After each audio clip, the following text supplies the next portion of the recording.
মিটারে রিডিং না দেখে বিল করে, টাকাটা কি বগের শোকা দিয়ে আসে? পল্লী বিদ্যুৎ নিয়ে আমরা গ্রাহকরা প্রতিনিয়ত হয়রানি হইতেছি। মূলত বিষয় হয়েছে এই যে বিলটা, আমার হাতে যে বিল কাগজটা, আমার গত মাসে বিল আসছে 500 টাকা, এই রানিং মাসে বিল আসছে 1400 টাকা।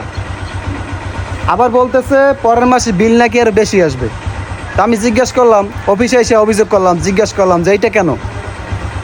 মানে একই বাসায় আমি একই জিনিস ইউজ করি, প্রতি মাসে বিভিন্ন ধরনের বিল আসে, আর কারণ কি? পরে ভিতর থেকে এক মহিলা বলতেছে যে এটা যারা রিডিং করে, যারা বাসায় যে মিটার দেখে, তারা মিটার দেখে নাই, আমরা আন্দাজসই বিল করে দিছি। এটা কোনো কথা? মিটার না দেখে বিল করে, এটা কোনো কথা? আচ্ছা, এই বিলটা সংশোধন করতে হইলে আমার অফিসে আসা লাগছে না? আমি যে বাইকটা নিয়ে আসছি, আমার বাসা থেকে অফিসটা 50 কিলোমিটার রাস্তা, আমার কি তেল যায় নাই?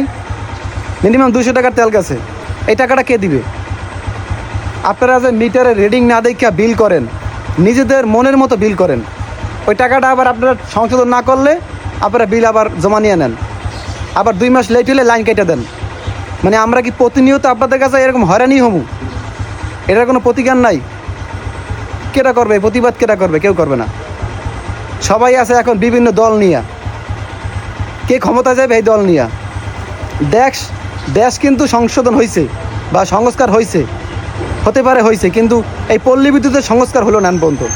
আমরা প্রতিনিয়ত গ্রাহকরা হয়রানি হইতেছি। ভিডিওটা শেয়ার করে দেন, সবার দেওয়ার সুযোগ করে দেন।